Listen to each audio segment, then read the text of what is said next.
செல்லவிருக்கின்றோம். இப்பொழுது அவை தும்பியின் நிறுவனர் ஐயா ஞானவலிவேலும் ஒப்படைக்கப்படுகின்றது. 2 படலங்களை பற்றி பேசுவதற்காக ஐயா அவர்கள் வருகை தந்திருக்கின்றார்கள். இன்றைக்கு விபீடனன் அடைக்கல படலமும் இலங்கை வேள்விகான் படலமும் பற்றி ஐயா அவர்கள் பேச இருக்கின்றார்கள். அவருடைய பேச்சை கேட்பதற்காக நாங்கள் அனைவரும் செவியினை அவருக்காக வழங்கி ஆவலோடு காத்திருப்போம் என்று கூறி ஐயா அவர்களை அன்போடு அழைக்கின்றேன். வாருங்கள் ஐயா, உங்களுடைய சொற்பொழை தொடருங்கள். மகிழ்ச்சி. ஐயா, நான் பேசுறது கேக்குதா? கேக்குது கேக்குது, சொல்லுங்க, பேசுங்க. பேரன்பிற்குரிய பெரியோர்களே, அருந்தமிழ் சான்றோர்களே, உலகத்தின் அனைத்து திசைகளில் இருந்து இந்த இனிய மாலை பொழுதில் இங்கு நினைவிக்கக்கூடிய உங்கள் அனைவரையும் மிகுந்த பணிவன்போடு வணங்கி மகிழ்கின்றேன். தும்பி தமிழ் இலக்கிய அமைப்பினுடைய 160வது நிகழ்வில் நாம் இன்றைக்கு இணைந்திருக்கிறோம். இன்று பல்வேறு நிகழ்ச்சிகள், நேரடி நிகழ்ச்சிகள் இருந்தாலும் அவற்றிலெல்லாம் கலந்து கொண்டு அந்த கலைப்பையும் பொருட்படுத்தாமல் நிறைய அறிஞர்கள் இங்கே வந்து சேர்ந்திருப்பதை நான் பார்த்து உண்மையிலேயே மகிழ்ச்சி அடைகிறேன், நன்றி கூறுகிறேன். நிகழ்ச்சியில் கூட நான் இருக்கிறேன் அந்த வகையில். ஏனென்றால் அப்படி ஒரு கலைப்பிலும் அதை பொருட்படுத்தாமல் இன்றைக்கு இங்கு வந்து சேர்ந்திருக்கிற உங்களை மீண்டும் மீண்டும் வணங்கி வாழ்கிறேன். இந்த நிகழ்ச்சிக்கு மிக அருமையான ஒரு நெறியாழ்கை செய்து தந்து கொண்டிருக்கக்கூடிய எங்கள் அன்பிற்குரிய பாசத்திற்குரிய ஐயா பொறிகை செல்வராசன் ஐயா அவர்களே, கவிதை களஞ்சியம் என்கிற தலைப்பிலே தமிழ்பூர் நல்லுலகில் தடம் பதித்த அற்புதமான பாடல்களை எல்லாம் நமக்கு அப்படியே தங்க தட்டிலே வைத்து தருகிற எங்கள் அன்பிற்குரிய கவியறிவி காவு கிருஷ்ணமூர்த்தி ஐயா அவர்களே, அன்பிற்குரிய ஐயா அக்குமாப்பா கவிதன் அவர்களே, கோவையிலிருந்து இணைந்திருக்கக்கூடிய அம்மா கமலாநேயர் அம்மா அவர்களே, எங்கள் அன்பிற்கும் பாசத்திற்கும் உரிய நாவலாசிரியை ஜெயசக்தி அம்மா அவர்களே, பம்பாயிலிருந்து நம்மை ஆசீர்வதித்துக் கொண்டிருக்கக்கூடிய பாவரசு முகை திருநாதன் ஐயா அவர்களே, தமிழ் மகள் வாசுகி அம்மா அவர்களே, அன்பிற்குரிய அம்மா சாமி மல்லிகா அவர்களே, மற்றும் ஐபோன் என்கிற இணைப்பில் இணைந்திருக்கக்கூடிய அறிஞர் அவர்களே, கம்பராமாயணத்தை நாம் இப்பொழுது யுத்தகாண்டத்தில் இருக்கிறோம். மிக வேகமாக இதை நாம் நடத்தி போய் கொண்டிருக்கிறோம். என்றால் சிறையில் இருக்கக்கூடிய சீதையை விடுவிக்க வேண்டிய ஒரு கட்டாயத்தில் நாம் இன்றைக்கு இருக்கிறோம். எவ்வளவு சீக்கிரம் அவரை வெளியொடுக்கிறோமோ அந்த அளவிற்கு நாமும் விடுதலை பெற்று விடலாம் என்ற அந்த ஒரு எண்ணத்தில் கம்பராமாயணம் மிக வேகமாக போய் கொண்டிருக்கிறது.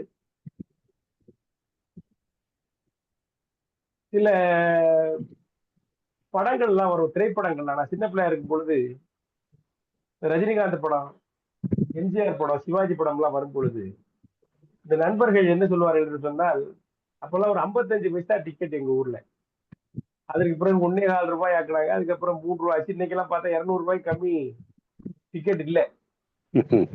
அதை விட பெரிய கொடுமை தியேட்டரே இல்லை இன்னைக்கு எங்க ஊர்ல.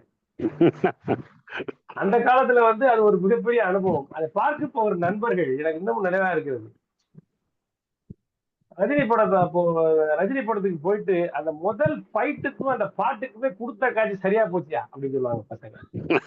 ரொம்ப ஆச்சரியமா இருக்கும். அந்த முதல் சண்டைக்கும் அந்த முதல்ல வந்த 2 பாட்டுக்குமே கொடுத்த காசு சரியா போச்சு. அரை மணி நேரத்துக்கே சரியா போச்சு. அதுக்கப்புறம் 2.5 மணி நேரம் நமக்கு போனஸ் அப்படின்னு அவங்க அந்த ரசிச்சு சிலாகி சொல்றதை கேட்கும் போது ரொம்ப மகிழ்ச்சியாக இருக்கும். அந்த மாதிரி இங்க வந்து சிரமத்துக்கெல்லாம் ஐயா காவுக்கி அவர்களுடைய அந்த உரையே சரியா போச்சு. அப்படி ஒரு அற்புதமான உரையை ஐயா அவர்கள் கொடுத்தார்கள். உங்கள் நீங்க எவ்வளவு தூரம் சிரமப்பட்டு வந்ததற்கு ஒரு நல்ல ஒரு தமிழ் விருந்தாக ஐயாவுடைய உரை இருந்தது. அதுதான் இருந்து கொண்டிருக்கிறது. அப்படி அவர்களை மிகுந்த மகிழ்ச்சியோடு, ஏனென்றால் அவர்கள் தேடி தேடி தேடி தேடி நமக்காக எடுத்து கொண்டு வந்து தருகிறார்கள். அது ஒரு சின்ன வேலை இல்லை. பொதிய சொன்ன மாதிரி அந்த ஒரு பாடலை மட்டும் சொல்லி அதுக்கு விளக்கத்தை சொல்லிட்டு போற வேலை இல்லை. அது எங்கெல்லாம் மற்ற இலக்கியங்கள் எல்லாம் இருக்கின்றன என்று கொண்டு வந்து அழகாக பொருத்தி இந்த காலகட்டத்தில் உள்ள பாடல்கள், கதைகள் அதையெல்லாம் கொண்டு வந்து சேர்த்து கம்பராமாயணம் பேசுவதால கம்பராமாயணத்தில் உள்ள ஒரு பாடலையும் புகுத்தி அதை மிக சிறப்பாக செய்து கொண்டிருக்கிறார்கள். பெரியவர்களே, யுத்தகாண்டத்திலே இருக்கிறோம். சென்ற முறை இரணியன் வதைப்படலம் பார்த்தோம். அது ரொம்ப சிறப்பான ஒரு செய்தி என்னவென்று சொன்னால், இரணியன் வாங்கிய வரமா சாபமா ஏதோ ஒன்று. அவர் சொன்னா எனக்கு சாவே வரக்கூடாது, வந்தா காலையில வரக்கூடாது, இரவுல வரக்கூடாது, பகலில் வரக்கூடாது, இரவில் வரக்கூடாது, மண்ணிலே வரக்கூடாது, விண்ணிலே வரக்கூடாது, மனிதர்களால் வரக்கூடாது, விலங்குகளால் வரக்கூடாது, எந்த கருவிகளாலும் வரக்கூடாது. இப்படியெல்லாம் வாங்கினான். அது சாபமா அல்ல வரமா? கடவுளும் கொடுத்துட்டு போயிட்டார். பிறகு அதில் உள்ள சட்ட நுணுக்கங்களை பயன்படுத்தி நரசிம்ம மூர்த்தியாக அங்கே அவதரித்து அவர் அந்த தூணிலிருந்து மிக ஆக்ரோஷமாக வெளிப்பட்டு பகலும் இல்லாமல் இரவும் இல்லாமல் அந்த மாலை பொழுதில் வீட்டிற்கு மாளிகைக்கு உள்ளேயும் இல்லாமல் வெளியே இல்லாமல் விண்ணிலும் இல்லாமல் மண்ணிலும் இல்லாமல் அவருடைய மடியிலே கிடத்தி வீட்டிற்கு உள்ளேயும் இல்லாமல் வெளியேயும் இல்லாமல் வாசப்படி ஏறிகளே, பிறகு எந்த பானமும் கத்தியோ அம்போ இல்லாமல் தன்னுடைய ரகங்களையே ஆயுதமாக பயன்படுத்தி அப்படி அவனை கொன்றார் என்று பார்த்தோம். கடவுளையே தன்னுடைய அபயமாக ஏற்றுக்கொண்டிருந்த பிரகலாதனுக்கு அவர் முடிசூட்டி வைத்தார் என்று பார்த்தோம். இதையெல்லாம் சொல்லுகிறான் விபீஷணன். யார்கிட்ட? ராவணன் என்று சொல்றான். நம்மளை காட்டிலும் மிகுந்த பலசாலி என்று இரணியன். ஏனென்றால் ராவணனுடைய ஆட்சியில் தேவர்கள் அவனுடைய பணியாளர்களாக இருக்கிறார்கள். ஆனால் இரணியனுடைய ஆட்சியில் தேவர்கள் இரணியனைத்தான் கும்பிட்டுக் கொண்டிருந்தார்கள். கோயில்ல சாமி கும்பிடுறதெல்லாம் கூட இரணியாய நமக என்றுதான் அர்ச்சனை செய்வார்கள். அந்த அளவிற்கு அவன் அடக்கி ஒடுக்கி அன்றிருந்த மிகப்பெரிய வலிமை உடையவன். அவனையே திருமால் கொன்று விட்டார். அதெல்லாம் நீ நினைத்து பார்க்கணும்னா என்று சொல்லுகிறான். சொல்லிவிட்டு இதையெல்லாம் நீ நினைத்து பார்க்காமல் நீ செய்கிற வழியிலே சென்றால் தீது விளைவது சின்னம் என்று சொல்லுகிறான். யாரு? விபீஷன் சொல்லுகிறான்னு பார்த்தோம். இரணியன் யாரு? ராவணன் சொல்லுகிறான். இதை சொன்ன உடனே ராவனுக்கு என்ன வருது? ராவணனுக்கு மிகப்பெரிய கோபம் வருகிறது. கோபத்தோடு அவன் எழுந்து கத்துறான். யாரு? ராவணன் விபீஷனை பார்த்து என்ன சொல்கிறான் என்று சொன்னால், அவன் எப்படி எழுந்தான் என்று சொன்னால், மூட்டிய தீ என முடுகி பொங்கினான் என்று எழுதுகிறார் கம்பர்.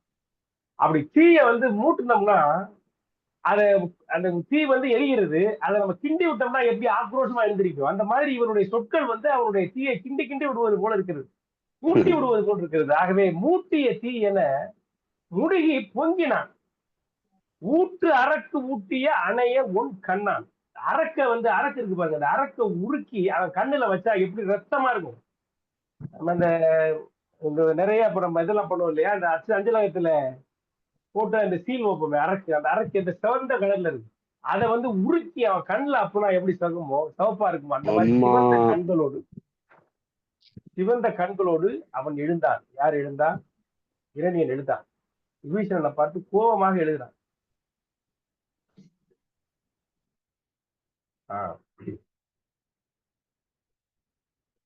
விபீஷணனை பார்த்து என்ன சொல்லுகிறான்? இரணியன் கதையை நீ சொன்ன, அந்த இரணியன் நம்மிடம் முரணியன், நம்மை காட்டிலும் வலிமையானவன். அவனை கொன்றால் ஒரு அரணியன், ஒரு அந்நியன், அவன் ஒரு ஆற்றலாளர் என்று அவன் மேல் அன்பு உண்டாய். நீ இரணியன் கதையை சொல்லுகிற பொழுது என்ன சொல்லுகிறாய்? நம்முடைய ஆள் இரணியன் என்று சொல்லுகிறாய். அவனை கொன்றான் ஒரு அரணியன், ஒரு பெரிய கெட்டிக்காரன் கொன்றான் என்று சொல்லுகிறாய். அவன் மேல் அன்பு பூண்டு சொல்லுகிறாய். உனக்கு வெக்கமா இல்லையா என்று கேட்கிறான்.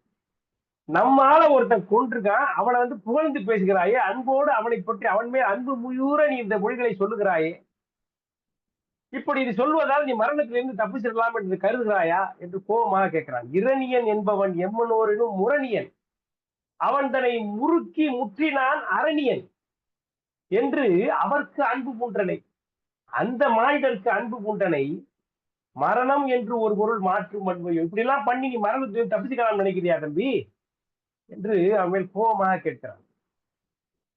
அடுத்து சொல்றான், தன்னுடைய தந்தையை அந்த அந்நியன் அவனுடைய உடலை பிளந்து அவன் ரத்தம் தெறிக்க அவனை கொலை செய்ததற்கு பிறகும் அதை பார்த்து மகிழ்ந்த அந்த மைந்தன் பிரகலாதன் இருக்கிறானே, அவனுக்கும் உனக்கும் என்னப்பா வித்தியாசம் என்று கேட்கிறான். அதாவது ஒரு செய்திய இரண்டு பர்சனாலிட்டி எப்படி பார்க்கிறாங்கன்னு பாருங்க. விபீஷன் எப்படி சொல்லுகிறான்? நம்ம ஆளு அடிபட்டு போயிட்டாரு, ஆகவே நம்மளும் ஜாக்கிரதையா தப்பிக்கணும் அப்படிங்கிற சொல்றான். இவன் என்ன சொல்றான்? நம்மால கொன்னுட்டான்னு அவனை பத்தி பெருமையா பேசுறியே என்று இரணியன் சொல்லுகிறான். ராவணன் சொல்லுகிறான். என்ன சொல்லுகிறான்? ஆயவன் வளர்த்த தன் தாதை யாக்கையை, தன்னுடைய தந்தை யாக்கையை மாயவன் பிளந்திட மகிழ்ந்த மைந்தனும், அந்த மாயவன் பிளந்திட மகிழ்ந்த மைந்தன் அந்த பிரகலாதனும் நீயுமே நிகர், அவனும் நீனும் ஒன்னாதான் இருக்கிறீங்க, ஒரே மாதிரி ஒரு எண்ணத்தோட இருக்கிறீர்கள், பகைவனுக்கு அன்பு கூர்ந்து பகைவனுக்கு நன்றி உடையவர்களாக நீங்கள் இருக்கிறீர்கள் என்று ராவணன் கோபமா பேசுகிறான். அடுத்து சொல்றான், வாழிசால் இரணியன் புதல்வன் பண்பு என சூழ்வினை முற்றி யான் அவருக்கு தோற்றபின் ஏழை நீ என் பெருஞ்செல்வன் எய்தி பின் வாழவோ உன் கருத்து. எப்படி அந்த பிரகலாதன் உங்க அப்பா செத்ததுக்கு அப்புறம் அந்த ராஜ்யத்தை அவன் முடிசூட்டி கொண்டு அரசாண்டானோ அந்த பண்புப்படி நான் சண்டை போட்டு இறந்ததற்கு பிறகு ஏழை நீ என் பெருஞ்செல்வம் எய்தி வாழவோ கருத்து. நீ ஏழை, என்னுடைய செல்வத்தை எய்தி வாழணும்னு நினைக்கிறியா? அதற்காகத்தான் இந்த மாதிரியெல்லாம் பேசுறியா? அவனுக்கு அன்பு செய்து அவனுக்கு பணிச்சு போகணும், அவன் பக்கம் சேரணும்னு நினைக்கிறியா என்று ராவணன் கோபமாக கேட்கிறான் விபீடனன். பிறகு அணையர் போல அன்பு முற்றினை, நம் அந்நியர்கள் அவர்கள் மேல அன்பு வைத்து பேசுகிறார். அவன் பேரை சொல்லுகிற போதெல்லாம் என்புற உருகுதி, அழுதி, ஏத்துதி. ராமன் சொல்றப்போ அப்படியே உடம்பெல்லாம் உருகுது, அழுகிறாய், அவனை புகழ்ந்து பேசுகிறாய், அப்படி அவன் மேல அன்பு போல அன்பு வைத்திருக்கிறாய். அப்ப உனக்கும் அவனுக்கு ஏதோ ஒரு பெரிய தொடர்பு இருக்கு, இதை காட்டில் வேற ஏதாவது சாட்சி வேணுமா என்று கோபமாக பேசுகிறான் ராவணன். இப்ப சொல்றான், ஒழி எது கிளம்பி போயிடு, என் முன்னாடி நிக்காத, பழியினை உணர்ந்து யான் படிக்கலேன் உன்னை, உன்னை நான் கொண்டுட்டா அது எனக்கு பழியா போயிருமேன்னு உன்னை கொல்லாம விடுறேன். பழியினை உணர்ந்து படிக்கலேன் உன்னை, ஒழி தொலைஞ்சு போ. சில புகழுதல் ஒல்லை நீங்குது, உட்கார்ந்து ஏதாவது பேசிக்கிட்டே இருக்காரு. சில புகழுதல் ஒல்லை நீங்குது, உட்கார்ந்து இது தப்பு இது தப்பு இது தப்புன்னு சொல்லிக்கிட்டே இருக்காரு. சில புகழுதல் ஒல்லை தொல்லை தருவதை நீங்குது, ஒழி விழி எதிர் நிற்றியேல் விழுதி என்றதான். என் முன்னாடி இன்னும் நீங்க கொல்லாம விட மாட்டேன் என்று சொன்னான். அழிவினை எய்துவான் அறிவி நீங்கியான் என்று கம்பன். அழிவுக்கு ஆயத்தமாகி அறிவில்லாத சொற்களை பேசக்கூடிய செயல்களை செய்யக்கூடிய ராவணன் சொன்னான். யார்கிட்ட சொன்னான்? விபீடன்ட்ட. ஒழி பழியினை உணர்ந்து யான் படிக்கலேன், எனக்கு பழி வருங்கிறதுனால உனக்கு கொல்லாம வர்றேன், ஒழி. இங்க உட்கார்ந்து ஏதாவது சில புகழுதல் ஒல்லை நீங்கி உட்கார்ந்து ஏதாவது சொல்லிக்கிட்டே இருக்காரு. விழி எதிர் நிற்றியேல் விழுதி, நீ முன்னாடி நின்றியனா உன்னை கொன்னுருவேன் போ என்று சொல்லி அவனை விரட்டுகிறான் ராவணன். என்றதும் இளவனும் எழுந்து வானிடை சென்றனர் என்று சொன்ன உடனே விபீடன் வேற வழி இல்லை. கிளம்புறப்ப அவர் என்ன உட்கார்ந்து என்ன முடியும்? அவன் ஊரு, அவன் நாடு, அவன் அரண்மனை, கிளம்பு இங்க இருக்காது அப்படின்னு சொல்றதுக்கு வேணும் முடியும். என்றதும் இளவல் எழுந்து வானிடை சென்றனன். சென்ற பிறகு சும்மா இல்ல, வானத்துல நின்றுகிட்டே ஒன்று அல்ல பல பல உறுதி ஓதினான். இன்னிட்டே சொல்லிட்டு இருக்கான், இன்னும் சொல்றான், ஒண்ணு சொல்லல, பல பல வரிசையா சொல்லிட்டே இருக்கான். நல்ல செய்தி சொல்லிட்டே இந்த மாதிரி, அண்ணன் நீ பண்ற தப்பு, இது செய்யாத, பண்ணாத, விட்டு, நமக்கு அழிவு காலம் வந்து விட்டதை உணர்ந்து கொள் என்று ஒன்று அல பல பல, ஒன்று சொல்லல, அவன் பல பல உறுதி ஓதினான். வானத்துல இருந்துகிட்டு சொல்லிக்கிட்டு இருக்காங்க. ஏனென்றால் இவனுடைய எண்ணம் என்ன? அண்ணன் இந்திர பெரும்பதம் இழக்கிறான் என நொந்தவன். ஆகவே கவலையோடு அதெல்லாம் சொல்லிக் கொண்டே இருக்கிறான். ஒன்று அல்ல பல பல உறுதி ஓதினான். அவன் கவனிக்கல. அப்ப சொல்றான், அதாவது புத்திரர், குருக்கள், நின் பொருளில் கேண்மையர், மித்திரர், அடைந்துள்ளோர், மெல்லியர், வன்மையோர், இத்தனை பேரையும் ராமன் வெஞ்சரம் சித்திரவதை செய்ய கண்டு தீர்ந்தியோ. நீ ஒருத்த மட்டும் சாக போறது இல்லப்பா, உன்னுடைய புத்திரர், உன்னுடைய மித்திரர், குருக்கள்,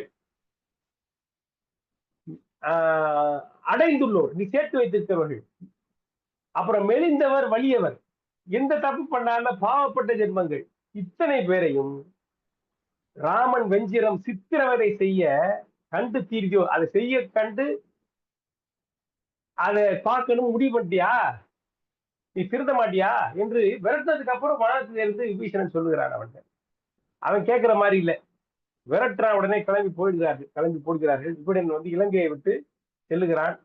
நேர கடலை தாண்டி வந்த உடனே கடற்கரையில் இந்த பக்கம் பெரிய 70 வானர சேனையோட அங்க கேம்ப் போட்டுக்கிட்டு இங்க ராமன் இருக்கிறதை பார்க்கிறான். வந்த உடனே வானத்துல இருந்துகிட்டே அவனோட 4 மந்திரிகள் சேர்ந்து வருகிறார்கள். அவர்களிடம் கேட்கிறான், என்ன பண்ணணும், இனிமே நம்ம என்ன பண்றது என்று வீடன் கேட்கிறான். உடனே அவர்கள் சொல்லுகிறார்கள், வேற என்ன பண்றது, நேரா போய் ராமனை பாருங்க, பார்த்து அவனிடம் நாம் ஆதரவு கேட்போம், அவனுடைய சரணாகதி அடைவோம் என்று அவனை பார்ப்போம் என்று சொல்கிறார்கள். பார்ப்போம் என்று சொல்கிறார்கள். மாட்சியின் அமைந்தது வேறு மற்ற இல்லை, நாம் செய்ய வேண்டியது வேறு இல்லை, சாட்சியில் பொருள் தரும் தர்மமூர்த்தியை, சாட்சியில் பொருள் தரும் நமக்கு எந்த குறையும் இல்லாத அருளை வழங்கக்கூடிய தர்மமூர்த்தி, அவனை காட்சியே இனி கடன், அவனை பார்ப்பதுதான் இனி செய்ய வேண்டிய கடன் என கல்விசால் சூழ்ச்சியின் கிழவரும் துணிந்து சொல்லினார். அவனுடைய மந்திரிகள் என்ன சொன்னார்கள், சாட்சியில் பொருள் தரும் தர்மமூர்த்தியை காட்சியே கடன், அவனை பார்ப்பதுதான் நமக்கு அடுத்து செய்ய வேண்டிய வேலை, மாட்சியின் அமைந்தது வேறு மற்ற இல்லை, வேற செய்ய வேண்டியது வேற ஒன்றும் இல்லை என்று அந்த அறிஞர்கள் அவரோட வந்த அந்த 4 மந்திரிகள் சொல்லுகிறார்கள். சொன்ன உடனே விபீஷனுக்கு அதான் எண்ணம். அவனு சொன்னதை கேட்ட உடனே சரி எல்லாரும் விட்டுறா சேர்ந்து போகிறாரு. அவ போகிற பொழுது அப்ப அந்த சமயத்துல அப்படியே கேமராவை கம்பர் என்ன பண்றாரு, இங்கிட்டு திருப்புறாரு. ராமன் குடிசையை விட்டு வெளியே வருகிறார், அந்த பர்ணசாலையை விட்டு வெளியே வரார். வெளியே கடற்கரையை பாக்குறாரு, கடற்கரை கடல் அலைய பாக்குறாரு. அங்க உள்ள இந்த அலைகள், அதுல உள்ள பறவைகள், இதெல்லாம் பார்த்த உடனே அவருக்கு பல்வேறு கவலைகள்லாம் வருது. அந்த கவலையோட அந்த கடற்கரையில் உழவி கொண்டிருக்கிறார். இந்த சமயத்துல விபீடன் வருகிறான். ஒரு தானை அந்த சேனையெல்லாம் இருக்கக்கூடிய ஒரு பகுதியில இறங்குகிறான். இறங்குற உடனே எல்லா குரங்கும் சுத்தி வெட்டுக்கொள்ளு சுத்திக்கிறது. ஒரு பெரிய உருவம் அரக்கன் இறங்குகிறான் 4-5 பேரோட. விடாத விடாத விடாத என்று கொண்டு எல்லோரும் சுட்டுக் கொள்கிறார்கள். சுட்டுக் கொண்ட உடனே ஒருத்தர் சொல்றான், 10 தலை இருக்குன்னு சொன்னாங்களே இவனுக்கு, இல்ல 10 தலையை காணுமே, 9 தலையை ஒழிச்சுட்டு வந்திருக்கான் போல இருக்கு என்றெல்லாம் பேசிக் கொள்கிறார்கள். இவர்களெல்லாம் சூழ்ந்து அவனை தாக்க போகிறார் என்று சொன்ன உடனே அனுமன் அங்கிருந்து பார்த்து 2 படைத்தலைவர்களை அனுப்புகிறான், வேகமாக அனுப்புகிறான். அனுப்பி மைந்தன் சுமிந்தன் என்று சொல்லக்கூடிய 2 படைத்தலைவர்கள் வேகமாக அனுப்புகிறார்கள். அவர்கள் அனுப்பி எல்லாரையும் விலக்கி என்று சொல்லிக்கொண்டு அவர்களை பார்த்து, நீங்கள் யார், எங்கே வந்தீர்கள் என்று அந்த 2 பேரும் கேட்கிறார்கள். கேட்கிற பொழுது விபீடனுடைய துணைவன், அவருடைய மந்திரி ஒருத்தர் இருக்காரு, அவர் பேர் அனலன், 4 பேர்ல ஒரு ஆள். அவர் சொல்றார் அற்புதமான ஒரு பாட்டு. அதாவது அவன் என்ன சொல்றான்னா, விபீடன் யார், அவன் எதற்கு வந்தான் என்பதை அவனுடைய அசிஸ்டன்ட், அவருடைய மந்திரி சொல்லுகிறார். அற்புதமா பாட்டு போட்டிருக்காரு. பகலவன் வழி முதல் பாரின் நாயகன், புகன் அவள் கடல் அடைந்து உய்ய போந்தனன், தகவுறு சிந்தையன் தரும நீதியன், மகன் மகன் மைந்தன் நான் முகட்டு வாய்மையான். அதாவது இப்ப வந்திருக்கிறது யார் தெரியுமா, வாய்மையான், வாய்மை உடையவன். மகன் மகன் மைந்தன் நான் முகட்டு, பிரம்மதேவனுக்கு மகன் மகன் மைந்தன், பிரம்மதேவனுடைய பேரனோட புள்ள. தகவுறு சிந்தையன், இதுதான் தர்மம் என்று, நல்லது கெட்டது எது என்று தகைமை பார்த்து எண்ணக்கூடிய தகைமை வாய்ந்த மனமுடையவன், தகவுறு சிந்தையன், தர்ம நீதியான், எது தர்மமோ அதுபடி நடக்கக்கூடியவன். இதெல்லாம் யாரு, விபீஷணன். வாய்மை உடையவன், பிரம்மதேவனுடைய பேரனுக்கு மகன், தர்மமுடையவன், தகவுடைய சிந்தையன். இவன் விபீடன் எதற்கு வந்திருக்கிறான், பகலவன் வழி முதல் பாரின் நாயகன், சூரிய தேவனுடைய பரம்பரையிலே வந்த ராமபிரான், புகன் அவள் கடல் அடைந்து உய்ய போந்தரன், அவன் ராமபிரானுடைய திருவடிகளை சரணடைந்து பெருமை பெறுவதற்காக விபீடன் வந்திருக்கிறான். அந்த விபீடன் யார் என்று சொன்னால் வாய்மையன், பிரம்மதேவனுடைய பேரனுடைய பிள்ளை, தர்மமுடையவன், தகைமையுடைய சிந்தையன், நாங்க வந்திருக்கிறோம் போய் சொல்லு என்று அற்புதமாக சொல்றான். இதிலே கம்பர் எப்படி போடுகிறார் என்று சொன்னால், முதலில் ராவனை புகழ்ந்து பிறகு விபீடனை யார் என்று சொல்லுகிறான். இதெல்லாம் ரொம்ப நுணுக்கமான செய்திகள். இந்த படலத்துல அழகா பார்க்கலாங்க. இதுக்கு பின்னாடி அனுமன் பேசுகிற பொழுது அந்த கம்யூனிகேஷன், அந்த சைக்காலஜி எவ்வளவு அழகாக, ஒரு சரணடைய போறப்ப நான் பெரிய ஆளுன்னு முதல்ல சொல்ல முடியாது.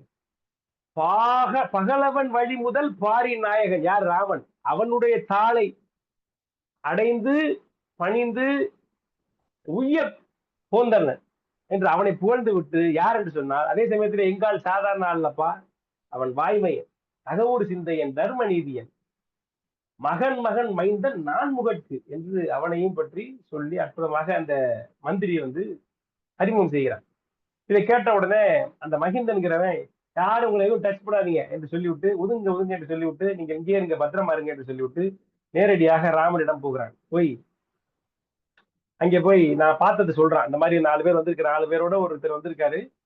அவர் யார் என்று சொன்னால் என்று அறிமுகம் செய்கிறார். அதுல ஒரு வார்த்தை போடுறான், அவன் தூயவன், நெடுந்தவத்தின் நன்னினன் தூயவன் என்று ஒரு பொருள் சொல்லுகிற பொழுது அவன் அறியாமல் அது ஒரு வார்த்தை வருகிறது, அவன் தூயவன் என்று. அதாவது ஒருத்தர் பார்க்கிறான், பார்த்து அவன் சொல்ற கம்யூனிகேஷனை வந்து நம்ம சொல்லுகிற பொழுது அவனை பற்றிய நம்மளுடைய அந்த அந்த அந்த அந்த என்ன சொல்றது, அவரை பற்றிய நம்மளுடைய அந்த உணர்வு இருக்கு பத்தி, அவரை பத்தி நம்மளுடைய மதிப்பீடு அதை சேர்த்து சொல்றோம் இல்லையா? அந்த மாதிரி இந்த மஹிந்த வந்து சொல்கிறான், அவன் தூயவன், நெடுந்தவத்தின் நன்னினன் இங்கே வந்து சேர்ந்திருக்கிறான் உங்களை பார்ப்பதற்காக என்று சொல்கிறான். இந்த வார்த்தையை படிக்கிற பொழுது எனக்கு ஒரு ஞாபகம் வந்தது. என்னென்றால், இந்த குகன் முதலாக ராமன் நாட்டை விட்டு வெளியே வந்து காட்டுக்கு வந்து சேர்ந்து அங்க இருக்கிறான், அந்த பர்ணசாலையில் இருக்கிறான், வெளியில காவல் காத்து கொண்டிருக்கிறான் லக்ஷ்மன். அந்த சமயத்திலே குகன் அங்கேருந்து வருகிறான், வறுத்த மீனையும் தேனையும் எடுத்துக்கொண்டு அங்கேருந்து வருகிறான். வந்து திருத்தமுடன் கொடர்ந்தேன் என்று சொல்லி கொண்டு கொடுக்குறான், நிக்கிறான். நிற்கும் பொழுது அப்ப அவனை பார்த்த உடனே லக்ஷ்மணன் என்ன சொல்கிறான் என்று சொன்னால், என்ன சொல்றான், ஒருத்தர் பார்த்த உடனே அந்த மதிப்பீடு. அது லக்ஷ்மணன் என்ன சொல்லுகிறான் என்று சொன்னால், தொழுது நின்றவனை நோக்கி, குகனை நோக்கி, துணைவர்கள் தமையும் நோக்கி, அவன் கூட வந்த மற்றவர்களையும் நோக்கி, முழுது உணர் கேள்வி மேலோன் முழுகுவான், அனைத்தையும் அறிந்து உணரக்கூடிய கேள்வி, கேட்டதுல இருந்தே ஒருத்தர் வந்து உணரக்கூடிய அந்த கேள்வி உடைய மேலோன் யார், அந்த லக்குமன் மொழிகுவான் என்ன சொல்லுகிறான் என்று சொன்னால், முழுநீர் கங்கை தழுவிர் கரைக்கும் நாதன். அந்த கங்கை இருக்கு பாருங்க, அந்த 2 கரையையும் தழுவி கொண்டு போயிருக்க அந்த கங்கை நதிக்கே இவன் நாதன், தாயினும் உயிர்க்கு நல்லான் என்று சொல்லுகிறான். ஒருத்தன் வாரான், அவன் முரட்டு பயலா இருக்கான், அவன் கேட்டு வரும்போது சண்டைக்கு வர்ற மாதிரி இருக்கு. ஆனா அவனை பார்த்த உடனே லக்குமன் சொல்லுகிறான் என்று சொன்னால், தாயினும் நல்லான், தாயினும் உயிர்க்கு நல்லான் என்று சொல்லுகிறான். இது வந்து அவனை பற்றிய மதிப்பீடு, இவருடைய மதிப்பீடு. குமரா சொன்னா, நான் வந்து உங்க அம்மா விட பெரிய ஆளு அப்படின்னு நான் அறிமுகப்படுத்திட்டேன், இல்லை அவன் நான் சாப்பாடு கொண்டு வந்திருக்கேன்னு சொன்னான். ஆனால் லக்குமன் என்ன சொல்லுகிறான், தாயினும் உயிர்க்கு நல்லான் என்று. எப்படி அவனை மதிக்கிறான் என்று சொன்னால், பால் நினைந்து ஊட்டும் தாயினும் சால பரிந்து. அந்த ராமன் எப்பேற்பட்டவன், ராஜகுமார மூத்த பிள்ளை, செல்லத்துக்கு செல்லம், அப்படிப்பட்ட செல்லம், அப்பாவுக்கு செல்லம், அம்மாவுக்கு செல்லம், பெற்ற தாய்க்கு மட்டும் இல்ல சித்திக்கும் செல்லம். இன்னைக்குதான் நேரம் சரியில்லை, சித்தி சண்டை போட்டுருக்கு. அதாவது கோசலை சொல்லுவா, மைந்த வருக, அருணகிரிநாதர் பாடுவார், அழகா பாடுவார் ஒரு பாட்டு, துண்டி சரிய சரியன்னு அந்த பாட்டு. அந்த பாட்டுல மைந்த வருக, ரகுநாயக வருக, இங்கு வருக, முளை உங்க வருக, அசுரர் குடி கிளை வேரோடு அழிய அப்படின்னு வரும் அந்த பாட்டு. அந்த பாட்டுல மைந்த வருக, மைந்தன் என்று சொன்னால் தாய்க்கு தந்தைக்கு மட்டும் நல்லவன் இல்ல மைந்தன், தன்னை சுற்றி இருக்கக்கூடிய அத்தனை பேருக்கு நல்லவன். அதாவது தன் குடும்பம், தன் கிளைஞர் குடும்பம், தன் சொந்தக்காரர்கள் குடும்பம், தன் நாடு, தன் உலகம் அத்தனையும் நல்லா இருக்க வேண்டும் நினைப்பவன் தான் கடமையை நிறுத்துவதுதான் மைந்தன். அப்படி மைந்தன் யார் என்று சொன்னால் ராமன். அப்படிப்பட்ட ராமன் காட்டை விட்டு வெளியே வந்தானே, வெறும் வில்ல கொண்டு கொண்டு மர உரியை தரித்து கொண்டு தன் தம்பியையும் மனைவியையும் கூட்டிக் கொண்டு வந்தானே, சாப்பிட்டு போனானே, எப்ப சாப்பிட்டு போனானே என்று குகன் நினைச்சு பார்த்திருக்கான். வந்தானே சாப்பிட்டுருப்பானா என்று சொல்லி வருகிற பொழுதே சாப்பாடு கொண்டு வர்றேன்.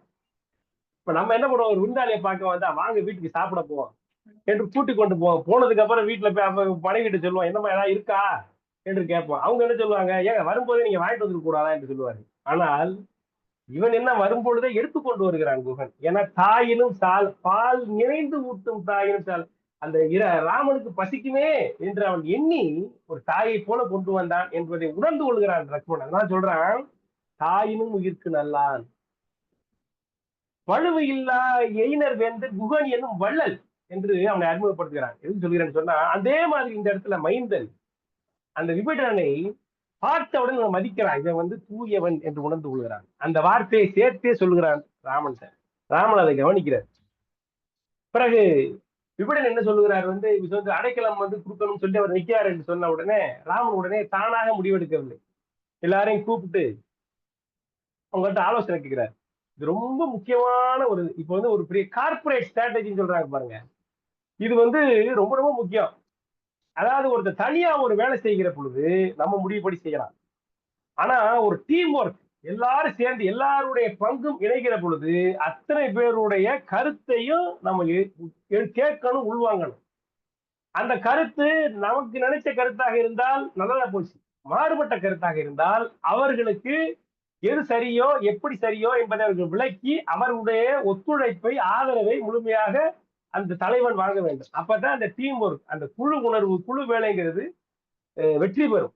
இல்லைன்னா என்ன சொல்லுவான், நம்ம கூட இருக்கவன், நான் எவ்வளவு சொன்னேன், நம்ம இவன் வந்து இவன் இஷ்டத்துக்கு பண்ணாப்பா, நான் ஏன் அதை பண்ணணும்ட்டு அவன் போயிடுவான்.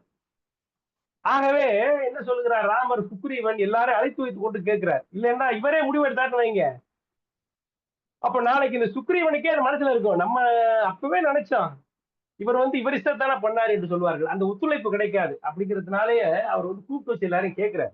கேட்கிற பொழுது சுக்ரீவன் சொல்லுகிறான், என்ன சொல்கிறான் என்று சொன்னால், நம்ம வந்து அரக்கர்களை கொல்றதுக்காக இங்க வந்திருக்கோம். இதுல என்ன அரக்கரை கூட்டு வந்து வாழ வைக்கிறோம்? அரக்கரை கொள்வதற்காக நாம் இங்க வந்திருக்கிறோம். இதுல என்ன ஒரு அரக்கனை வந்து வாழ வைக்கிற கதை, இது என்ன புதுசா இருக்கு என்று சுக்ரீவன் சொல்லுவார். அரக்கரை ஆசரக் கொன்று நல்லறம் புறக்க வந்தனம் எனும் பெருமை பூண்ட நாம் இரக்கமில் அவரையே துணை கொண்டு ஏற்றுவேல். அவர்களையே அரக்கர்களை கொள்றதுக்காக வந்த நம்ம அவங்களையே வந்து இறக்க துணையாக கொண்டிருந்தால் நம்ம மேல அவர் வழிக்கு சுருக்கம் உண்டு என்று தோன்றும். நம்ம வலிமை மேல மற்றவர்களுக்கு வந்து ஐயம் வந்து விடும் என்று சுக்ரீவன் அவன் யோசனை சொல்லுகிறான். சாம்பவன் சொல்லுகிறான், அதே மாதிரி சொல்லுகிறான், இல்லை இது வந்து சரி வராது, அவர்கள் ஆயிருந்தாலும் இந்த எதிரிகள் என்று சொல்லுகிறான். அப்புறம் நீலன் என்கிற மிகப்பெரிய படைத்தலைவன், அந்த 70 வெள்ளத்துக்கும் தலைமை சேனாதிபதி அவன் தான். அவன்கிட்ட கேட்கிறார். அவன் சொல்கிறான், காலமே நோக்கினும் கற்ற நூல்களின் மூலமே நோக்கினும் முனிந்து போந்தவன் சீலமே நோக்கி யாம் தெரிந்து தேடுவதற்கு ஏழுமே என்று எடுத்து இணைய கூறினான். அதான் என்ன சொல்றாங்க, வந்த காலம், இந்த காலத்தை பார்த்தாலும் இதுக்கு முன்னாடி நாம் கற்ற நூல்களை படித்து பார்த்தாலும் இவன் இங்கு வந்தது சரியாக தெரியவில்லை. இவன் எப்ப வந்திருக்கிறான், போர் நிகழக்கூடிய நேரத்துல தன் அண்ணனை விட்டுட்டு வந்திருக்கான். இந்த சமயத்துல யாராவது ஒத்து வருவானா?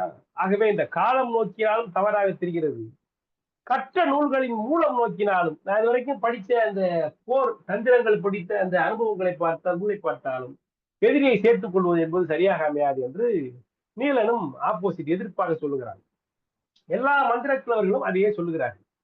ராமன் வந்து முகத்துல சித்திரம் அலர்ந்த செந்தாமரை இல்லையா, அப்படியே இருந்துட்டு அடுத்த அனுமனை கூப்பிடுகிறார். ராமன் வந்து அனுமனை கேட்கிறார். அனுமனை கேட்கிற பொழுது இதைத்தான் கம்பர் அற்புதமா போடுறாரு. இதான் அந்த எப்படி கம்யூனிகேஷன், அதாவது பிரசன்டேஷன் அப்படிங்கிற ரெப்ரசன்டேஷன், அது எப்படி சொல்றான் அனுமன் சொல்லுகிறார், தூயவர் துணி திறன் நன்று தூயது. இது பிள்ளைற பேசினாங்களே, இவர்கள் எல்லாம் தூயவர்கள், உண்மையிலேயே நல்லவர்கள். அவர்கள் துணி திறன் நன்று, அவர்கள் அறிந்த, அவர்கள் சொன்ன, அவர்கள் சிந்தித்த அந்த எண்ணம் நன்று, தூயதே, அப்பழுக்கற்றது, தூய்மையானது. அவர்கள் நமக்கு நல்லதே சொன்னார்கள். பேசிய எல்லோரும் நல்லவர்கள், நமக்கு நல்லதே சொன்னார்கள். ஆயினும் ஒரு பொருள் உரைப்பேன், ஆனால் நான் ஒன்று சொல்லுவேன், ஆழியன் தீயன் என்று இவனை யான் அயிர்த்தல் செய்கிறேன். இவன் தீயவன் என்று நான் இவனை ஒதுக்க மாட்டேன். மேயின சில பொருள் விளம்ப வேண்டுமால், ஏன்னா நான் சில விஷயங்கள் சொல்லணும் என்று சொல்லுகிறார். இது என்ன நுணுக்கம்னா, இவர் வந்து இவ்வளவு பேர் சொன்னதுக்கு எதிர்மறையா சொல்ல போகிறார். ஆகவே அது நேரடியா, உங்களுக்கு எதே தெரியும், நீங்க என்ன பேசுறீங்க, நீங்க பேசலாம் தப்பியா என்று சொல்லியிருந்தால் அது எப்படி? அதே சமயத்தில் அவர் என்ன சொல்லுகிறார், சொன்ன எல்லோரும் உண்மையிலே எதுக்காக சொல்லுகிறார்கள், ராமன் நல்லா இருக்குன்னு தான் சொல்றாங்க இல்லையா. ஆகவே தூயவர் துணி திறன் நன்று, அவர்கள் ஆழ யோசித்து சொல்லுகிற அந்த கருத்துக்கள் நல்லது, அத்தனையும் தூயது, நமக்கு நல்லது செய்யக்கூடிய தூய்மையான அன்போடு அவர்கள் சொல்லுகிறார்கள். ஆயினும் ஒரு பொருள் உரைப்பேன், நான் ஒன்று சொல்ல நினைக்கிறேன், ஏனென்றால் தீயன் என்று இவனை நான் அயிர்த்தல் செய்கிறேன். இவன் தீயவன் சொல்லிட்டு அவனை நல்ல நான் விரும்ப மாட்டேன். ஏனென்றால் மேயின சில பொருள் விரும்ப, அங்க நடந்த சில செய்திகளை நான் சொல்லணும். அதுதான் வாரியார் சிம்பிளா சொல்லுவார், கண்டவன் பேச்செல்லாம் கேட்காதீங்க, நான் போய் அங்கே கண்டவன் என்ன நடந்ததுன்னு கண்டவன் நான் சொல்றேன், என் பேச்சை கேளுங்க என்று சொல்லுவேன். ஆனால் மிக அடக்கத்தோடு பணிவாக அற்புதமா எப்படி ஒரு ஒரு டிஸ்கஷன், குரூப் டிஸ்கஷன்ல எப்படி பேசணும், நமக்கு ஆப்போசிட்டா பல கருத்துக்கள் சொன்னாலும் அந்த கருத்துக்களை நான் அப்ரப்டா தள்ளிவிடாமல் அதை அப்படியே உள்வாங்கி அவர்களுடைய கருத்துக்களையும் அவர்களுடைய சிந்தனையை மதித்து அதே சமயத்தில் நம்முடைய கருத்தையும் ஆணித்தரமா எப்படி வைக்கிறதுங்கிறது ஒரு எடுத்துக்காட்டாக எத்தனை நூற்றாண்டுக்கு முன்னாடி கம்பன் வழிகாட்டுகிறான் வைக்கிற பொழுது மிகுந்த சிலிப்பாக இருக்கிறது. அப்படி சொல்லுகிற பொழுது அங்கே உள்ள கதையெல்லாம் சொல்லுகிறார். என்ன சொல்லுகிறார் சொன்னால், இவர் வந்து சொல்றதுக்கு முன்னாடி சொல்லுகிறார், இவன் வந்து ஒரு ஒரு சதித்திட்டத்தோட வந்திருந்தான் என்று சொன்னால் கூட அதை நாம் கண்டுபிடிக்க முடியாதா? மிக எளிதாக நாம் கண்டுபிடித்து விடலாம். இரண்டாவது, எந்த ஒரு பகைவனாவது தானா வந்து பகைவன்கிட்ட வந்து தன்னை ஒப்பித்துக் கொள்வானா? அது ஆபத்துன்னு தெரிஞ்சு எவனா வருவானா? துணிஞ்சு வருவானா? இப்ப ராவணனே அனுப்பிச்சா கூட சாதாரண ஒரு வீரர்களை வேணா அனுப்பி விடலாம், ஒற்றர்களை. ஆனா தன் தம்பியே அனுப்ப முடியுமா? ஆகவே வந்து இவன் வந்ததுல வந்து நியாயம் தான் இருக்கும், தர்மம் இருக்கும், நியாயமா தான் இருக்கும், வந்திருக்கும், நடந்திருக்கும், அவன் சொல்றது உண்மையா தான் இருக்கும் என்று சொல்லுகிறார். அது ஒரு பாயிண்ட் சொல்றார். அடுத்து என்ன சொல்லுகிறார்? நான் இலங்கைக்கு போகிற பொழுது இவர் தான் நியாயம் சொன்னாருங்க. மாதரை கோரலும் மறுத்து நீங்கிய ஆதரை கோரலும் அழிவு செய்யணும் தூதரை கோரலும் தூது அன்றாம். மாதரை கொள்வதும் தவறு, தூதரை கொள்வதும் தவறு அப்படின்னு அறிவு சொன்னது யாரு?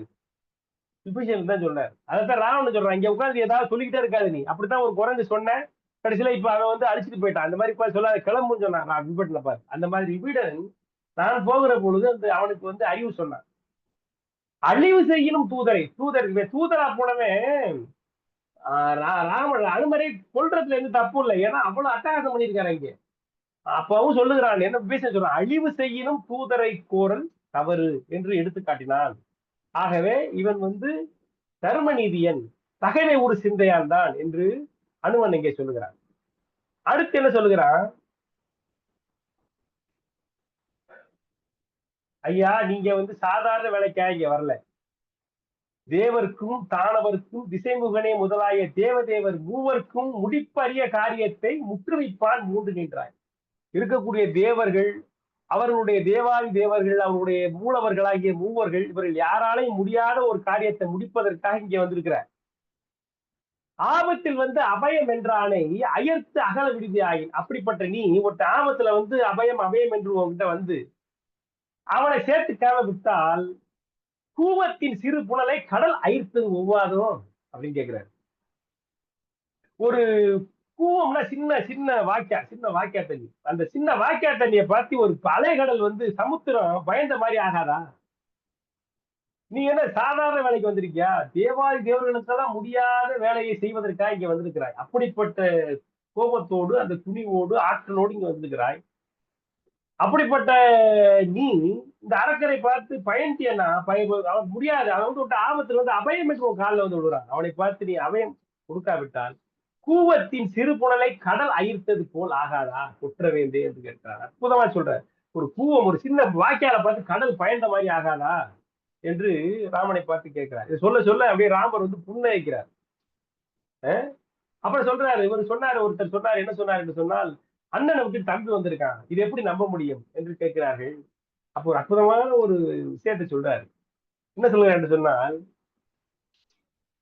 அந்த பற்றுடையவர்கள், தம்பியர்கள், தந்தையர்கள் எல்லாரும் ஒன்னாதான் இருப்பாங்க. ஆனால் ஒரு உயர்ந்த செல்வம் ஒன்று இருந்தால் அவங்க சண்டை போட்டுருவாங்க. ஒரு உலக நீதியை சொல்றாரு. அண்ணன் தம்பி ஒன்னாதான் இருப்பான். ஆனால் மிகைப்புழைத்து விளைகின்ற ஒரு பொருளை காதலிக்கும் விளிஞர் ஆவர். ஒரு ஒரு மதிப்பான ஒரு பொருள் வந்துச்சுன்னு வச்சுக்கோங்களேன், ஒண்ணுக்கு ஒண்ணா இருக்கிறவன் சண்டை போட்டுக்குவான். இப்ப எவ்வளவு பங்காளி சண்டை வருது, எவ்வளவு தாயாதி சண்டைகள் வருது. ஒரு சொத்துக்காக சண்டை போட்டுக்கிறான், எல்லாம் ஒன்னாதான் இருக்கிறான்.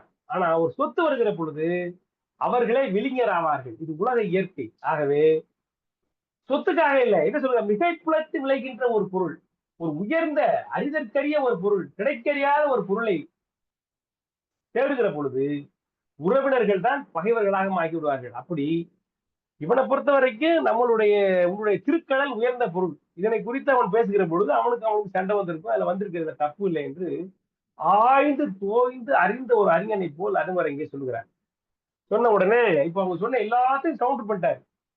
என்ன சொல்லிட்டாரு? அவன் வந்து பகைவன் அப்படின்னு சொல்ற. பகைவனா இருந்தா நமக்கு காட்டுற முன்னாடி அவனுடைய தப்பு வந்து நம்ம கைதவம் அவனுடைய சூழ்ச்சியை வந்து உள்ளங்கை நெல்லிக்கணி போல நம்ம கண்டுபிடிச்சிட முடியும். ஆகவே அதுலயும் தப்பிச்சிட முடியும். ஒண்ணு. ரெண்டாவது, நீ பெரிய ஆற்றலாளன், அவனை பார்த்து அவனுக்கு அபயம் வந்துட்டான், அவனை விட்டுட்டேன்னா கூவத்தின் சிறுமுல்லை கண்டு கடல் அழித்தது போல ஆகும்னு சொல்றாரு. மூணாவது சொன்னாரு, அண்ணன் தம்பிக்குள்ள எப்படியா சண்டை வரும் அப்படின்னு கேட்டா, ஒரு உயர்ந்த பொருளுக்கு வரும் பொழுது அண்ணன் தம்பி தான் சண்டை போடுவான். தாயடி சண்டைகள் வருகிறது, சொத்துக்காக எவ்வளவு சண்டை வருது, அது மாதிரி இது நடந்துக்கூடிய வாய்ப்பு இருக்கு. அதுக்கு மேலாக இதெல்லாம் வந்து ஒரு எனக்கு கெஸ் ஒர்க். ஆனா நேரடியா நான் பார்த்தேன். நான் வந்து கடலுக்கு அங்கே போகிற பொழுது தூதரை கொள்வதும் மாதரை கொள்வதும் தவறு என்று நீதி சொன்னவன் ஒருத்தன் தான். மற்ற எல்லாரும் எதிர்த்து பேசினார்கள், ஆனால் இவன் தான் நீதி சொன்னான். அதோடு சீதைக்கு காவலாக இவனுடைய மகள் தான் இருக்கிறாள். அவனுடைய மாளிகையில் தான் அங்கே வேத ஒலிகளும் பூஜை ஒலிகளும் அங்கே இயந்து கொண்டிருந்தன. மற்ற இடங்கள்லாம் அப்படி இல்லை என்று பல்வேறு செய்திகளை சொன்ன உடனே பார்த்தது கேட்டது அவர் உணர்ந்தது அத்தனையும் சொல்லுகிறார் அனுமன். இதை கேட்ட உடனே ஆதலால் இவன் வரவு நல்வரவே என உணர்ந்தேன் அடியனேன், பேதனுள் எனத்தகைய திருக்குலத்தின் பொறுப்பறியேன் என்று விட்டான் என்று எழுதுகிறார் கம்பர். அவர் சொல்லுகிறார், என்ன சொல்றான், ஆதலால் இவன் வரவு நல்வரவு என்று நான் உணர்ந்தேன், இதற்கு மேல நீ முடிவு பண்ணிக்க என்று சொல்லி விட்டான் என்று சொல்லுகிறார் கம்பர். அதை கேட்ட உடனே அனுமன் வார்த்தையை கேட்டு மகிழ்ந்தன் ராமன் சொல்லுகிறார். என்ன சொல்றார், மாருதி வினய வார்த்தை செருமெடுத்து அமிழ்தின் பாந்தி பேர் அறிவாளா நன்று நன்று என்று பாராட்டுகிறார்.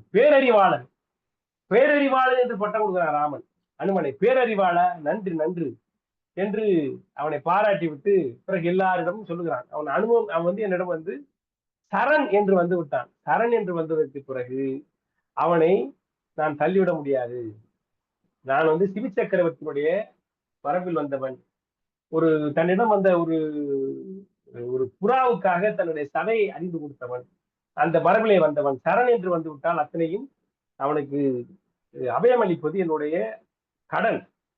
அதோடு அப்படி ஒரு சரண் என்று அழைந்து அந்த கொடுத்த நாளே நான் இறக்கிற நாளாக இருந்தால் கூட அதுதானே நான் என்றென்றும் இருக்கிற நாள் என்று சொல்கிறார். ஒரு சரண் கொடுத்து அவன் வந்து அவனால் எனக்கு ஒரு சாவு வந்து நேர்ந்தால் அதனால் எவ்வளவு பெரிய புகழ். சரணால் நான் இறந்தால் அதுதானே மிகப்பெரிய புகழ். நான் இறந்த நாள் அல்லவோ நான் எப்பொழுதும் இருந்த நாள் என்று ஒரு அற்புதமா பாட்டு எழுதுகிறார். ஆகவே இதெல்லாம் சொல்லுகிறார். இதெல்லாம் சொல்லிட்டு நீங்க வந்து ஏன் சொன்னது வந்து என் மேல் உள்ள அன்பினால் தான் நீங்கள் சொன்னீர்கள், நான் உணர்ந்து கொள்கிறேன், எனக்கு ஆபத்து வரக்கூடாது என்றுதான் சொன்னீர்கள், உணர்ந்து கொள்கிறேன். ஆனாலும் நான் கேட்ட வரையிலும் நான் உணர்ந்த வரையிலும் இவன் நண்பன் தூயவன் என்றுதான் தோன்றுகிறதாகவே இவனை அழைத்து வாருங்கள் என்று ராமர் கடைசியாக முடிவு சொல்கிறார். சுக்ரீவன் போய் அழைச்சிட்டு வர்றார். சுக்ரீவன் போய் பார்க்கிறான் விபீடன். சுக்ரீவன் வந்த உடனே விபீடன் முன்னாடி வரார். 2 பேர் கட்டி தழுவி கொள்கிறார்கள். பிறகு வாருங்கள், நேரம் போக்க வேண்டாம், வாருங்கள் என்று அழைத்துக் கொண்டு வருகிறார்கள். அதற்கு பிறகு விபீடன் வந்து நேரடியாக ராமனை முதலாக பார்க்கிறார். கருங்கடல் பூத்த கதிர் தாமரை என்று எழுதுகிறார் கம்பர். அந்த கடல்ல பூத்த ஒரு தாமரை மாதிரி இருந்தான் ராமன். அப்படி அவனை பார்க்கிறான். அவன் உணர்ந்து அப்படியே அன்புல உருகிறான். யாரு? விபீடன். கரங்கள் நீ சுமந்து செல்லும் கதிர் முடி மணிமுடியன். தலையில வந்து கரங்களை உயர்த்தி கொண்டு கரங்கள் நீ சுமந்து செல்லும் கதிர் மணி முடியன், கல்லும் மரங்களும் உருக நோக்கும் காதலன். அவன் அந்த விபீடனுடைய உடம்புல உள்ளூர்ல அன்புல வந்து கல்லு உருகுதான், மரம் உருகுதான். அந்த அளவிற்கு அன்பு உருகி கருணை இறங்கின நோக்கும் தோறும் திருநிலை திரைந்துகின்றான். வரங்களின் வாரி என்ன தாழ் இணை வந்து வீழ்ந்தான்.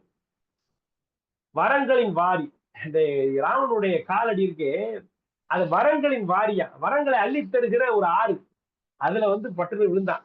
கையை தூக்கி கொண்டே வந்து அவன் வந்து விழுகிற பொழுது அவன் எப்படி வருகிறான், அப்படி ஒரு அன்போடு வருகிறான். அந்த அன்பு கல்லும் மரமும் கரைந்து போகிற அளவிற்கு அந்த அன்பு அதை வெளிப்படுத்திக் கொண்டு வந்து விபீடன் வந்து அவனுடைய கால்களிலே வந்து விழுகிறான்.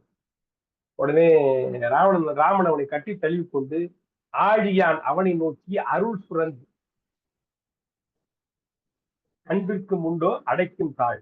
நீங்க ஒருத்தரை பார்த்து கோவப்பட்டீர்களா, கோவப்படுங்க, அவன் அதோட கோவப்படுவான். எதை நாம் கொடுக்கிறோமோ அதுதான் திரும்ப வரும். இவன் அப்படியே கல்லும் மரமும் உருகிற அன்போடு வருகிறான். அவனை பார்த்து ராமன் அருள் சுரக்க அவனை நோக்கி உவகை கூற மகிழ்ச்சி பொங்க, ஏழினோடு ஏழாய் நின்ற உலகம் என் பெயரும் என்னால் வாழும் நாள். இந்த 7 இருக்க இந்த உலகம் அது இருக்கிற வரைக்கும் என் பெயரும் இந்த ராமன் பெயர் இருக்கிற வாழும் நாள் வரைக்கும் வாழ் எயிற்று அரக்கர் வைக்கும் தாழ்கடல் இலங்கை செல்வம் நின்னவே. இந்த இலங்கை ராஜ்யம் ஒன்றுதான் தந்தே என்று சொன்னார். அவன் மேல் அன்பு சொரிந்து உவகை நீக்கூற 7 உலகம் இருக்கிற வரைக்கும், என் பெயர் இருக்கிற வரைக்கும், வால் எயிற்று அடக்கிற வரைக்கும் தாழ்கடல் இலங்கை, கடல் சூழ்ந்த அந்த இலங்கை செல்வம் அத்தனையும் முன்னரே தந்தேன் உனக்கு கொடுத்தேன் என்று சொல்லி அவனுக்கு அந்த இலங்கை ராஜ்யத்தை அவனுக்கு கொடுக்குறார். அந்த இடத்துல அதுக்கு போர் நடக்கல, அதுக்கு முன்னாடியே அவனுக்கு வந்து அந்த வாக்கு கொடுத்து விடுகிறார். கொடுத்த பிறகு லட்சுமணனை கூப்பிட்டு அவனுக்கு மகுடம் சுட்டு சொல்லுகிறார். முடி சூட்டுறார். லட்சுமணன் கூப்பிட்டு, லட்சுமணன் தான் முடி சூட்டுகிறார். விபீஷனுக்கும் அவரு சுக்ரீவனுக்கும் அவன் தான் செய்கிறான். ஏனென்றால் ராமன் வந்து அந்த வனவாசத்தில் இருக்கிறான், அவனுக்கு அதுக்கு உரிமை இல்லை. ஆகவே லக்ஷ்மணனிடம் கூப்பிட்டு அதை முடிசூட்ட சொல்லுகிறான். லக்ஷ்மண் அவனுக்கு முடிசூட்டுகிறான். பிறகு அப்போ விபீஷன் சொல்றான், உன் தம்பி பரதருக்கு கொடுத்த உன்னுடைய அந்த மிதியடிகள் காலணிகள் அதுதான் எனக்கு மணிமுடி, அதை கூட நான் தலையில வச்சுக்கிறேன் என்று சொல்லுகிறான். அதை கேட்ட உடனே ராமன் உருகுகிறார், உருகிறார். உறிஞ்ச உடனே ராமன் விபீடனை தம்பியாக ஏற்றுக்கொள்கிறார். அந்த அளவிற்கு விபீடன் வந்து அவன் அன்பு.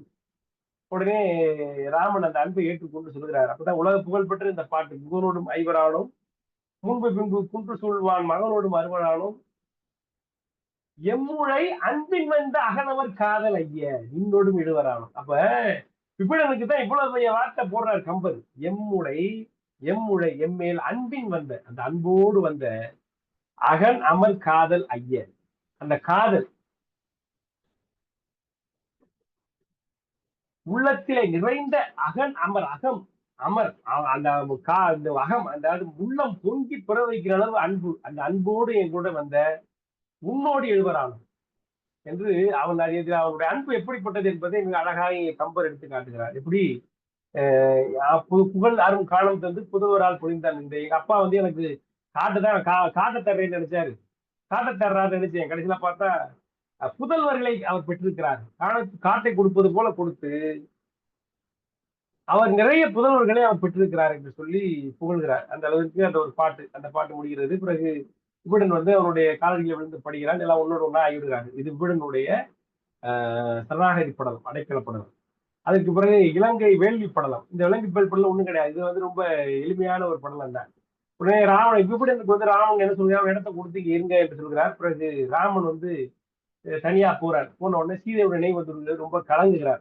நிறைய பாடல்கள் வைத்திருக்கிறார். அங்க உள்ள அந்த எல்லா பொருட்களை குறித்து மறுபடியும் மாலை வருகிறது, காலை வருகிறது, அந்த கடற்கரை காட்சி, அந்த அந்த பறவைகள், மரங்கள், அதை பத்தி எல்லாம் கம்பர் எழுதுகிறார்.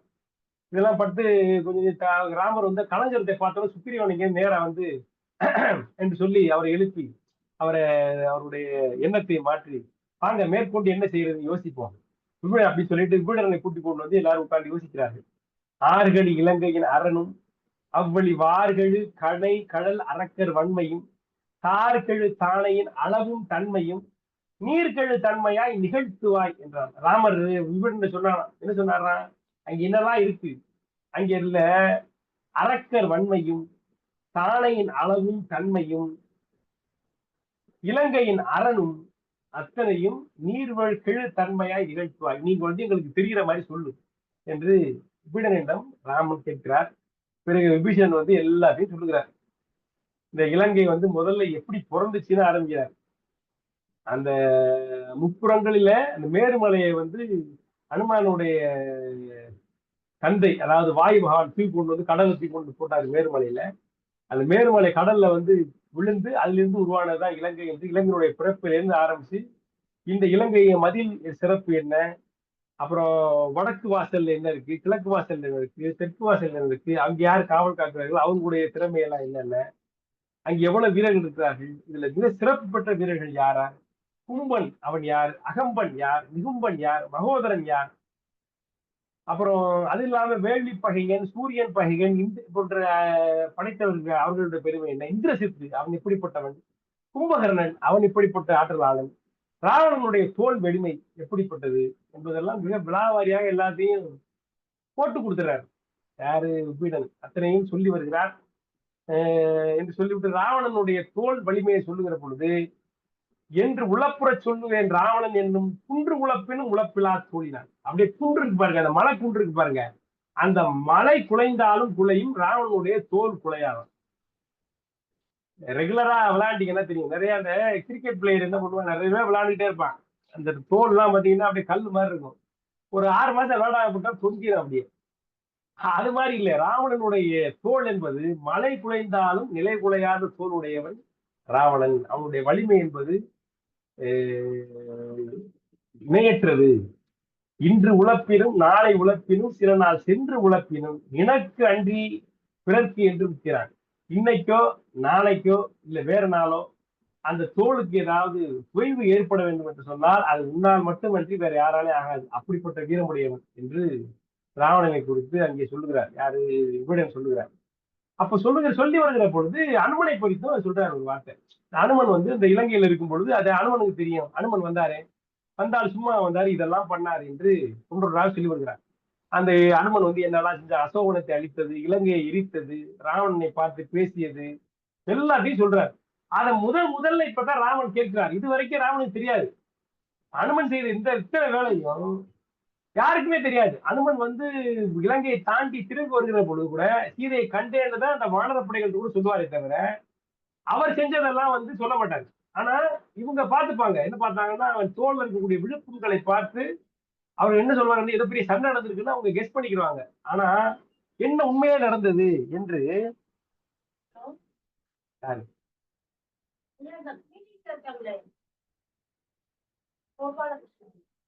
பேசிட்டு அது என்ன உண்மையில நடந்தது என்று யாருக்குமே தெரியாது. இப்பொழுதுதான் முதலாக ஒரு எதிரியின் வாயிலாக கேட்கிறாரு ராமன். அப்படியே அசந்து போய்விடுறார். அப்போ ராமனுடைய செயலை எல்லாம் கேட்டவுடன் ராமன் மகிழ்கிறார். உடனே அவர் கூப்பிட்டு அனுமனை கூப்பிட்டு பாராட்டுகிறார். முதல்ல சொல்லிட்டார், பேரறிவாளா நன்றின்னு சொன்னாரா, இப்ப அவனை கூப்பிட்டு பாராட்டுகிறார். என்ன சொல்லுகிறார்? கூட்டினார் படை பாகத்தின் மேற்பட கொன்றாய். அவங்க கூட்டிய படை பாகம் இருக்கு பாருங்க, அத்தனையும் கொன்றாய். ஊட்டினாய் எரி ஊர் முற்றும். அந்த ஊர் முழுவதையும் எரி ஊட்டினாய். இனி அங்கு ஒன்று உண்டோ? அதுக்கப்புறம் எங்க வச்சிருக்கியா? இதான் வச்சிருக்கியா? எல்லாம் க்ளோஸ் பண்ணிட்டியா? கேட்ட ஆற்றினால் கிளிமொழி சீதையை கிடைத்தும் மீட்டிலாது. அதாவது உனக்கு அவ்வளவு ஆற்றில் இருந்து கிளிமொழி சீதை உன் கையில கிடைச்சோம், அவளை மீட்காமல் மீட்டிலாதது என் வில்புலி காட்டவோ வீர கேட்டார். அங்க போய் இவ்வளவு வேலை செஞ்சிருக்க, அவ்வளவு ஆற்றலோட எல்லா வேலையும் செஞ்சிருக்க, அந்த அந்த ஊர்ல எதுவும் இல்ல உனக்கு, அந்த அளவு முடிச்சிருக்க. அவன் சொல்றதை பார்த்தா தெரியுது. கிளிமொழி சீதையை கிடைத்தும் மீட்டிலாதது, என்னுடைய மனைவி உன் கையில் கிடைத்தும் அவளை மீட்டிலாத காரணம் என் வில் தொழில் காட்டவோ வீரா, என்னுடைய வில்லுக்கு வந்து பெருமை வரணுங்கிறதுக்காக விட்டுட்டு வந்தியா ராஜா வீரா என்று அனுமனை பார்த்து உணர்ந்து கொள்கிறார். அந்த அனுமன் என்ன நினைச்சாலும் சீதை என்ன சொன்னாலும் அதை உணர்ந்து கொள்கிறான் ராமன். கேட்ட உடனே மதிப்பு, எனக்கு நமக்கு பெருமை வரணுங்கிறதுக்காக விட்டு வந்திருக்கான், இவ்வளவு வீரத்தோட சண்டை போட்டு வந்திருக்கான் என்று சொல்லி மிகுந்த புலகாங்கிதம் அடைகிறான் ராமன். பிறகு என்னது அப்பதான் சொல்லுகிறார். அப்போ அவருக்கு ஒரு என்ன சொல்கிறாருன்னா, ஒரு பாராட்டு, ஒரு ஆசீர்வாதம் பண்றாரு. உனக்கு வந்து என்னுடைய வலிமை ராவனுடைய வலிமை, மூன்று உலக தேவனுடைய அத்தனை வலிமையும் உனக்கு வரட்டும் அப்படின்னு சொல்லி ஆசீர்வாதம் பண்றாரு. அது ஒரு பாடல் இருக்கிறது. பிறகு அவனை வந்து புகழ்கிறார். இதை கேட்ட உடனே அனுமனுக்கு வந்து ரொம்ப நாணம் வந்து விட்டான். தன் புகழ் கேட்ட அனுமன் பிறகு நாணப்படுகிறான். அப்படியே நாணி குடிஞ்சு ஒரு ஓரமாக நிற்கிறான். கேட்ட உடனே அப்புறம் அந்த வானர படைகள் எல்லாம் அப்படியே வியந்து பார்க்கின்றன. நம்ம ஆளு இப்படிப்பட்ட ஆளா, சாதாரணமா இருந்தார் ஐயா என்று அவர்கள் எல்லாம், இந்த வானரப்படைகள் எல்லாம் வியந்து பார்க்கிறார்கள். இதோடு இந்த இந்த இலங்கை வேள்விப்படலாம் இது முடிகிறது. இதுல வந்து இந்த அனுமனுடைய இந்த பராக்கிரமத்தை விபிடன் வாயிலாக அந்த கம்பர் சொல்ல வச்சது மிகப்பெரிய ஒரு டேர்னிங் பாயிண்ட். ரொம்ப அழகான காட்சி. இது வந்து நம்ம நேரடியா பார்த்தா அழகா இருக்கும். ஏனென்றால் அது வந்து தன்னுடைய பெருமையை தான் சொல்லிக் கொள்ளாமல் பிறர் வாயிலாக கேட்கிற வரைக்கும் பொறுமையா இருந்தாரு. அந்த காலத்துல எல்லாம் அப்படி இருக்க முடியாது. நம்ம வந்து ஒரு கம்பெனில வேலை பார்க்கிறோம்னா ஒண்ணு பண்ணிட்டா 10 நீங்க சொல்லி ஆகணும் வழியில, இல்லாட்டி உங்களை தூக்கி வேலை போட்டு வேற மத்தால போட்டுருவாங்க. அந்த மாதிரி இருக்கக்கூடிய காலகட்டத்தில் அப்படி ஒரு பண்பு உயர்ந்த பாத்திரங்கள் அந்த காலத்துல எடுத்துக்கிறது என்பதெல்லாம் கம்பர் காட்டுகிறார். அப்படி ஒரு அம்மா இந்த தேசிகிட்ட வந்திருக்காங்க. அவங்கதான் சொன்னாங்க, ஒரு காவியம், இந்த காப்பியம் என்பது கவி சக்கரவர்த்தி எல்லாம் கடவுள் கொடுத்த குடை, தமிழ் மகள் கொடுத்த குடை. அவ்வளவுதான். கம்பர்லாம் இந்த மாதிரிலாம் ஒரு பாடல் எழுத்துறதுலாம் சின்ன திட்டம் கிடையாது. அவர் வந்து எவ்வளவு செய்திகள், ஒரு காவியம் படிக்கிற பொழுது நமக்கு என்னவெல்லாம் அதுல வந்து எவ்வளவோ செய்திகள், ஒரு வாழ்க்கையை நெறிப்படுத்துகிற அத்தனை செய்திகளும் இந்த பக்தியை கடந்து அந்த கதை ஓட்டத்தை கடந்து எவ்வளவோ செய்திகள், நல்ல நல்ல ஒரு அறக்கருத்துக்கள், எப்படி நம்ம ஒருத்தர் கூட பேசுவது, எப்படி பழகுவது, தன்னுடைய கருத்தை எப்படி வெளிப்படுத்துவது என்பதற்கான எண்ணற்ற ஒரு ஒரு ஒரு குறிப்புகள் எல்லாம் இந்த காவியத்தில் இருக்கின்றன, இந்த படங்கள் இருக்கின்றன. அப்படிப்பட்ட இந்த படங்களை பார்ப்பதற்கான வாய்ப்பு இன்றைக்கு நமக்கு கிடைத்தது. இதுகாரும் என்னுடைய உரையை மிகுந்த பொறுமையோடு செய்முறைத்த உங்கள் அனைவருக்கும் நன்றி பாராட்டி அமைகிறேன். நன்றி, வணக்கம்.